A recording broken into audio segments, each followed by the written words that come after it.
છોટાઉદેપુર જિલ્લાના નસવાડી તાલુકાના ઘૂમના ગામમાં રવિતાબેન વિકેશ ડુંગરા ભીલ નામની સગર્ભાને પ્રસૂતિની પીડા ઉપડતા પરિવારજનો તેમને જોડીમાં લઈને દવાખાને જવા નીકળ્યા હતા. ગામમાં પાકા રસ્તાના અભાવે અને ડુબાણ વિસ્તાર હોવાથી આ પરિસ્થિતિ સર્જાઈ હતી.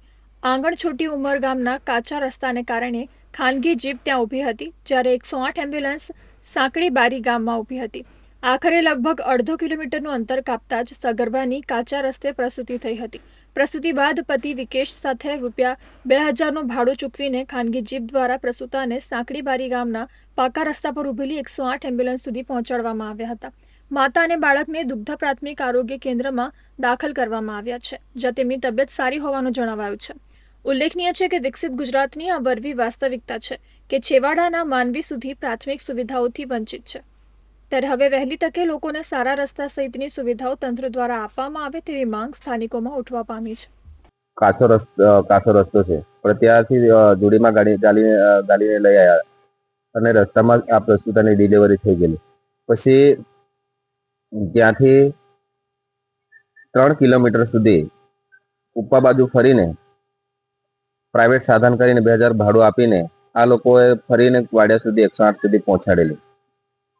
અને આ ખેંદાનો રસ્તો 3-4 મહિના પહેલાથી મંજૂર તો છે જ, પણ આ નેતાઓએ ખાતમુહૂર્ત કરતા જ નથી. જો આ રસ્તો ખાતમુહૂર્ત કર્યું હોત તો આ પ્રસ્તુતા માટે ખાલી અડધો કિલોમીટર જ જોડીમાં ગાલીને લાવવું પડતું અને ડાયરેક્ટ પાકા રસ્તે જ આવી જતા.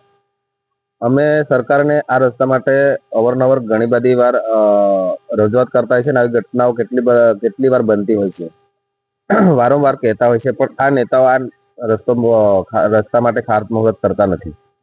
જેમ તેમ કરીને મીડિયાના માધ્યમથી અમે આરએમબીને આમ તેમ રજૂઆત કરીને આ રસ્તો મંજૂર તો કરાવડાવ્યો, પણ આ નેતાઓ 4-5 મહિના સુધી ખાતમુહૂર્ત કરતા જ નથી.